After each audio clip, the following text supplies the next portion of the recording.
प्रेमाची गोष्ट या मालिकेच्या 12 डिसेंबरच्या भागामध्ये फायनली मुक्ताच्या हातामध्ये सीसीटीव्ही फुटेज लागून मुक्ताला स्वतःला सिद्ध करायला एक संधी मिळणार असते. इकडे सागर मुक्ताला सांगत असतो, बाद झालं, तुम्ही दरवेळेला त्याचा असा अपमान करता, चुकीचं वागता, हे चुकीचं आहे. यावरती मुक्ता सांगायला लागते, तुम्हाला मी जो काही त्याचा अपमान करते तो दिसतोय, पण माझ्या डोळ्यामधली तुम्हाला आता इकडे कोमलच्या बद्दलची काळजी दिसत नाहीये का? यावरती सागर म्हणतो, दिसते, मला तुमच्या मनामध्ये असलेली कोमलच्या बद्दलची काळजी सुद्धा दिसते, पण तुम्हाला कोमलच्या बद्दल काळजी आहे म्हणून तुम्हाला अभिषेकचा अपमान करायला लायसन नाही ना मिळत. यावरती मुक्ता म्हणते, अभिषेकचा अपमान? अहो, तो इतका नीच मुलगा आहे ना, आपल्या कोमलसाठी तो योग्य मुलगा नाहीये. मी जे काही सांगते ते तुम्ही ऐका. त्या अभिषेकवरती बिलकुल विश्वास ठेवू नका. तो न आपल्या कोमलला फसवतोय, आपल्या कोमलला फसवून तिच्यासोबत लग्न करण्याचा निर्णय घेतोय. तोपर्यंत तिकडे कोमल येते. वहिनी, काय बोलतेस तू? खबरदार, जर अभिषेकच्या बद्दल एक सुद्धा उडापुरा शब्द बोलशील तर गाठ माझ्याशी आहे, असं म्हणत चिडलेली कोमल डायरेक्ट मुक्तावरती अटॅक करते. मुक्ता म्हणते, कोमल ऐक ना, मी तुला जे काही सांगते ते ऐक. यावरती कोमल सांगायला लागते, बास कर. जो मुलगा घरच्यांना पसंत आहे, जो मुलगा आपल्या आई वडिलांच्या विरोधात जात माझ्या प्रेमाखातर माझ्याशी लग्न करायला तयार झालेला आहे, त्या मुलाबद्दल तू असं कसं का वहिनी म्हणू शकतेस? मला तुझं म्हणणं अजिबात पटलेलं नाहीये. तू न अभिषेकच्या बद्दल असं काही बोलू शकत नाही. मी अभिषेकच्या बद्दल असं काही ऐकणार नाहीये. आणि एक गोष्ट लक्षात ठेव, तू जर का तुम्ही दोघं जण सुद्धा अभिषेकला का इतका अपमानित करता, आणि स्पेशली तू तू वहिनी, तू अभिषेकचा इतका अपमान करतेस तरी सुद्धा तुझा अपमान सहन करत तो दरवेळेला माझ्या प्रेमाखातर या सगळ्यासाठी तयार होतो, आणि या सगळ्यामध्ये तरी सुद्धा त्याला काय मिळतं? त्याला अपमानाशिवाय दुसरं काही मिळत नाही. वहिनी का करतेस, वहिनी का करतेस तू असं? असं म्हणत चिडलेली कोमल आता सांगायला लागते की माझं अभिषेकवरती प्रेम आहे. जर तू आमच्या दोघांच्या मध्ये आलीस ना, तर मी तुला आधीच सांगून ठेवते की या सगळ्यामध्ये मी माझ्या जीवाचं काहीतरी बरं वाईट करून घेईन. पुन्हा तुला सांगते, पुन्हा जर का आमच्या दोघांच्या मध्ये येण्याचा प्रयत्न केलास तर मी माझा जीव देईन. असं म्हटल्यावरती मग मात्र आता इकडे सागर म्हणायला लागतो, कोमल काय बोलतेस तू? वेड्यासारखं काहीतरी बडबडू नकोस. कोमल म्हणते, मग काय, तुम्ही दोघांनी मिळून माझं आयुष्य नरक बनवून ठेवलंय. मी कुठेतरी अभिषेकच्या प्रेमात पडले, मला त्यांच्याबद्दल सॉफ्ट कॉर्नर वाटायला लागलाय, आणि त्यांना सुद्धा माझ्याबद्दल प्रेम वाटतं. तर वहिनीचं काय चाललंय? वहिनी या सगळ्यामध्ये आम्हाला वेगळं करण्याचा का प्रयत्न करतेय? वहिनीला का कळत नाहीये की माझं अभिषेकवरती प्रेम आहे, मला त्याच्यासोबतच राहायचं आहे. आता जर माझं लग्न झालं नाही तर मी खरंच जीव देईन. असं म्हणत कोमल 2-3 वेळा जीव देईन, जीव देईन, जीव देईन असं म्हणायला लागते. मग सागर म्हणतो, कोमल वेड्यासारखं बडबडू नकोस. काय बडबडतेस तू? यावरती कोमल म्हणते, तुम्ही माझ्या पुढे दुसरा कोणता पर्यायच ठेवला नाही. या वहिनीने तर मला इतका त्रास दिलाय ना की मला या सगळ्यामध्ये आता वहिनीसोबत कसं वागायचं कळत नाही. असं म्हणत कोमल तिकडून रागारागात निघून जाते. सागर तिच्या मागे मागे जातो. कोमल बाळा ऐक, कोमल ऐक, असं काय करतेस? असं म्हणत तो हॉलमध्ये येतो आणि तो कोमलला समजवायला लागतो, हे बघ, हा पर्याय नाहीये.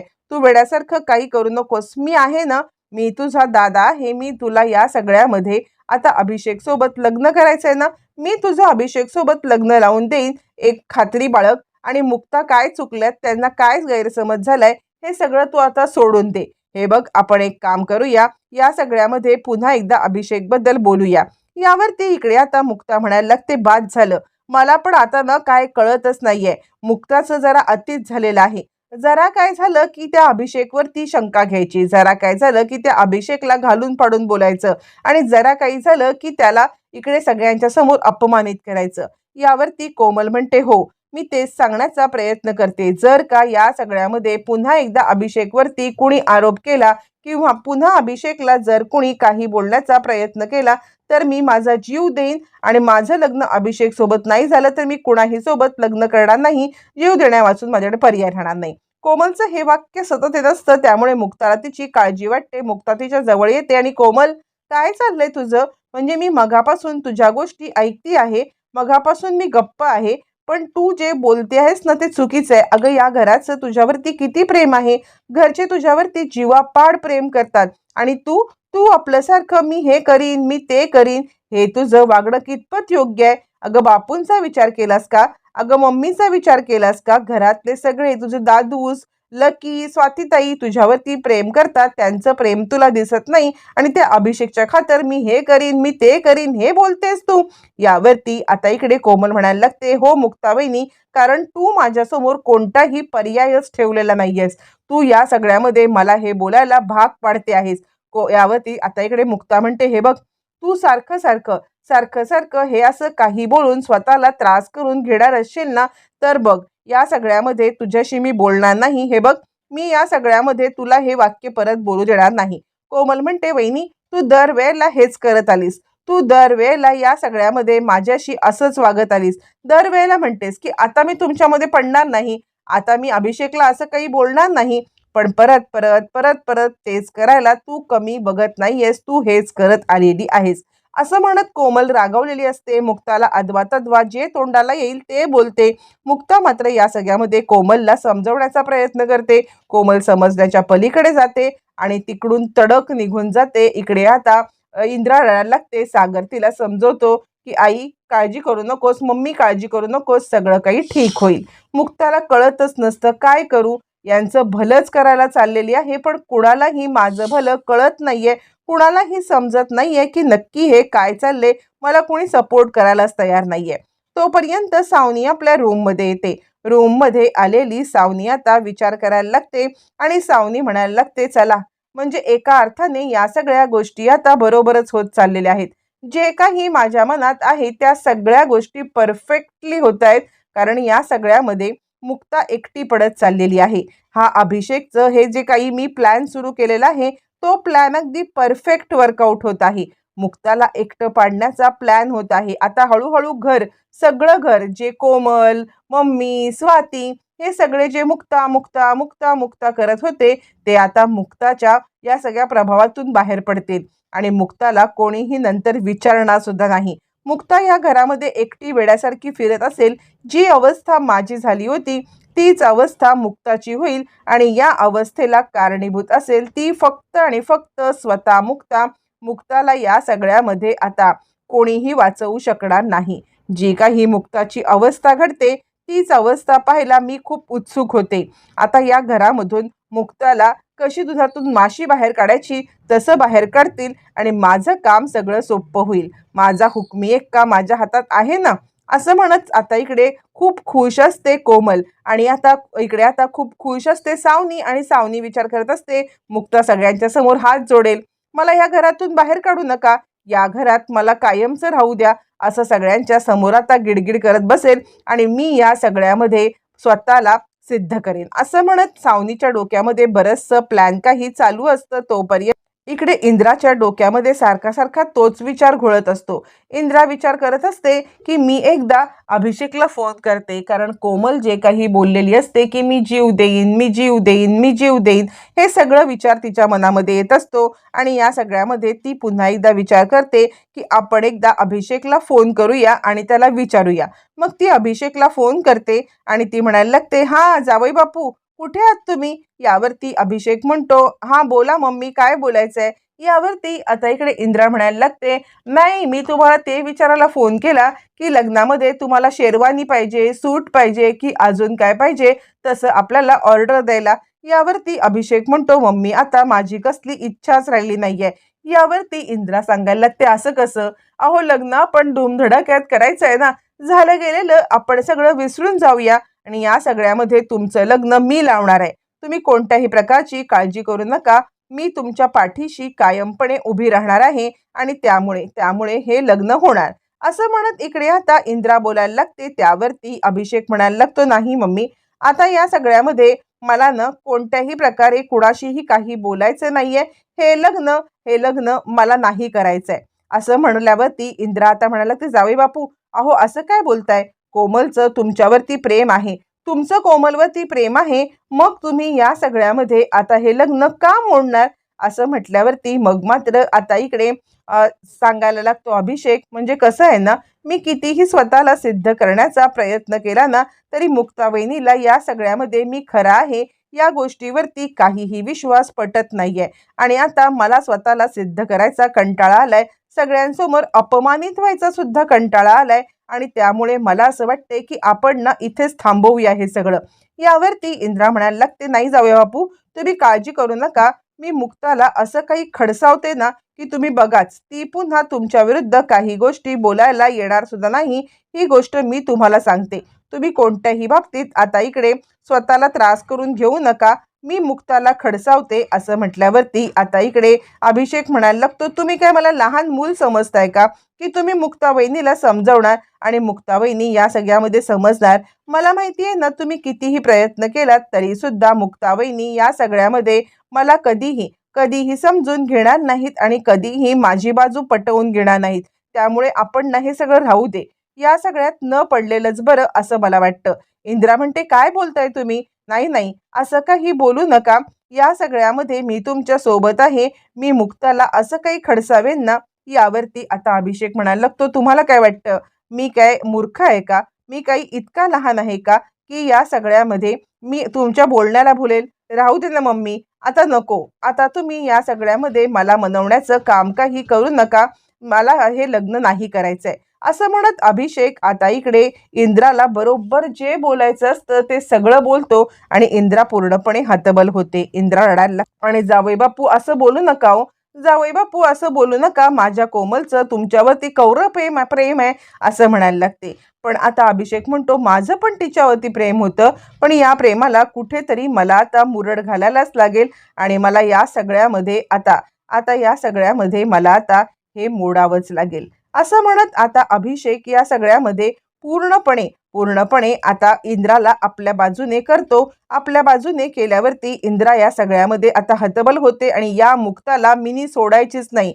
या मुक्तानी जे काही केलंय ते मला आता मात्र या सगळ्यामध्ये सगळ्यांना खडसावलंच पाहिजे असा ती विचार करत असते.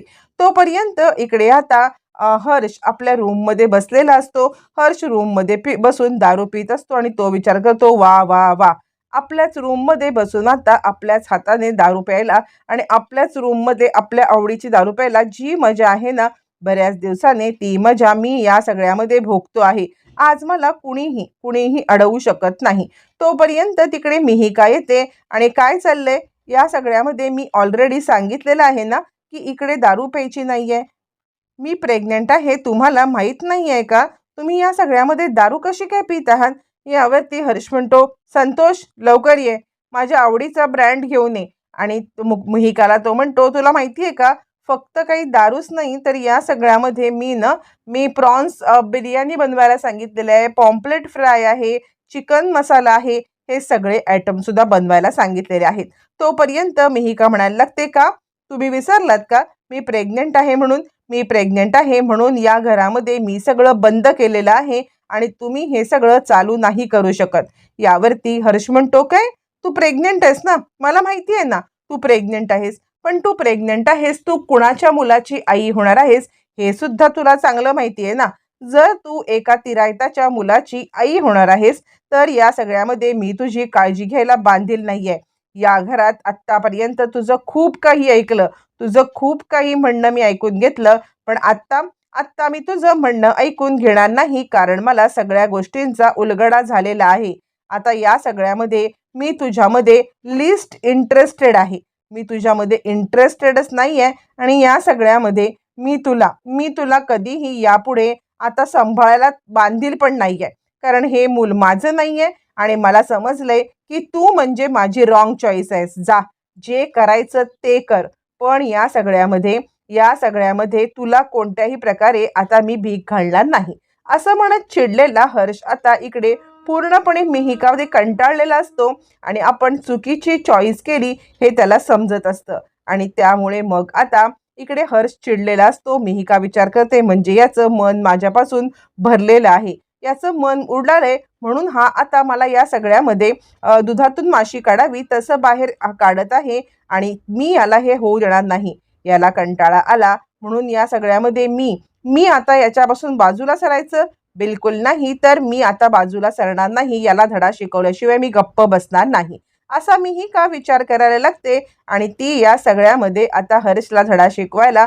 पूर्णपणे सज्ज झालेली असते. तोपर्यंत आता हर्ष विचार करतो, बाद झालं, हिचं म्हणणं ऐकून घेतलं, हिच्या गोष्टी ऐकल्या.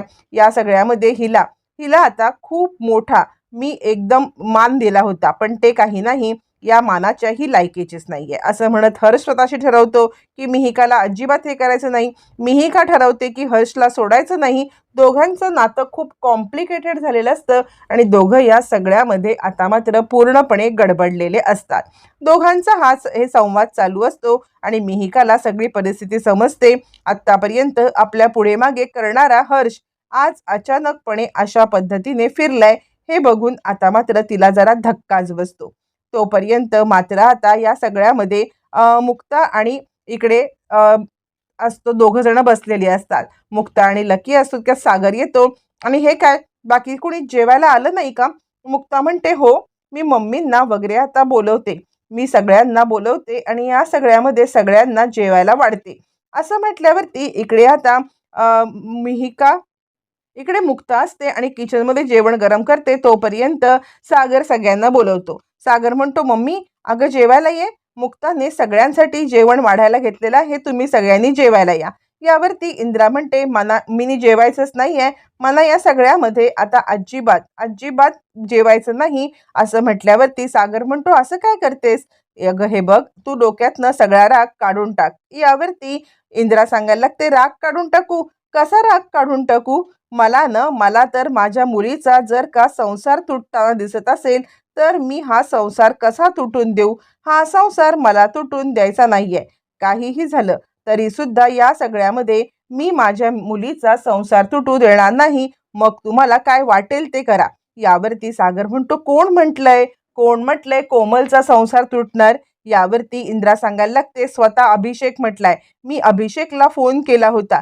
सागर म्हणतो काय काय बोलला मग तो? यावरती इंद्रा सांगायला लागते मी त्याला फोन केला होता आणि त्याला म्हटलं की तुला शेरवानी पाहिजे की तुला काय पाहिजे? तर या सगळ्यामध्ये त्यांनी मला सांगितलं मला शेरवानी पण नको आणि मला काय पण नको आहे. मला हे लग्नच करायचं नाहीये. हे लग्न मला अजिबात मान्य नाहीये. असं म्हणत इकडे आता सगळा घडलेला सगळा प्रकार हा आता सागरच्या समोर आलेला असतो. सागर म्हणतो हे बघ तू काळजी करू नकोस. मी स्वतः फोन करेन त्याला, मी स्वतः त्याच्याशी बोलेन आणि मगच तुला सांगेन की या सगळ्यामध्ये तो लग्नाला तयार आहे. तू कोणत्याही बाबतीत काळजी करू नकोस. इंद्रा म्हणते काळजी करू नको. माझ्या मुलीचा संसार या सगळ्यामध्ये जर का तोंडघशी पडत आहे, माझी मुलगी या सगळ्यामध्ये जर का अशी एकटी राहणार असेल तर मला मध्ये पडायलाच पाहिजे. असं म्हटल्यावरती आता इकडे सागर म्हणतो हे बघ तू पहिले जेवून घे. इंद्रा म्हणते मला अजिबात भूक नाहीये.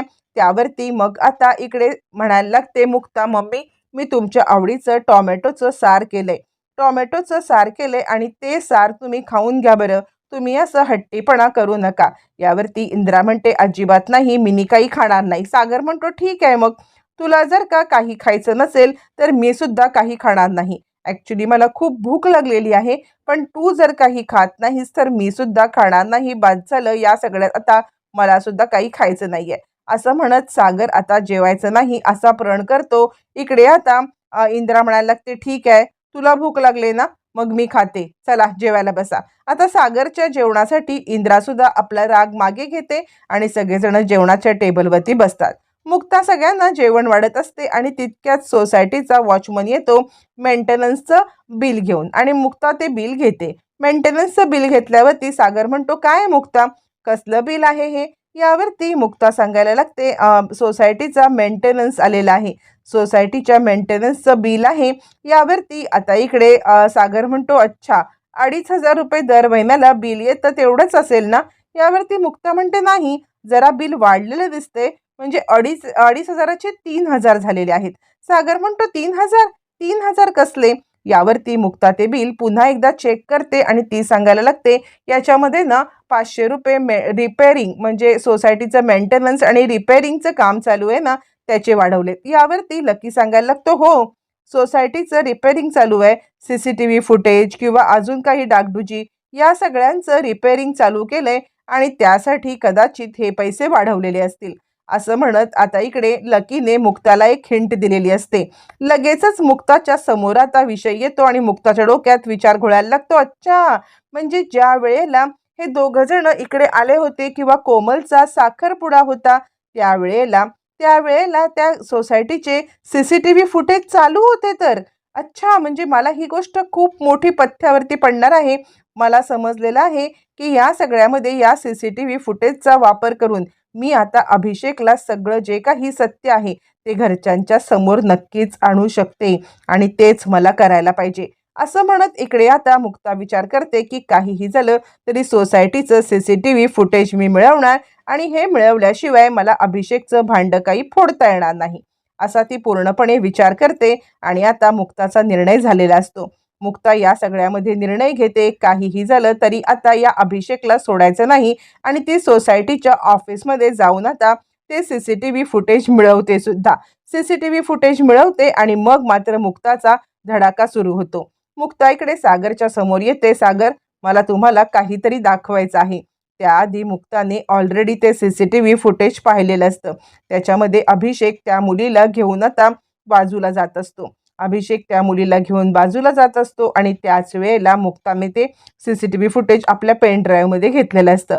पेन ड्राईव्हमध्ये घेऊन मुक्ता सागरकडे येते आणि सागरला सांगायला लागते, सागर, मी तुम्हाला जे काही सांगते ते नीट ऐका.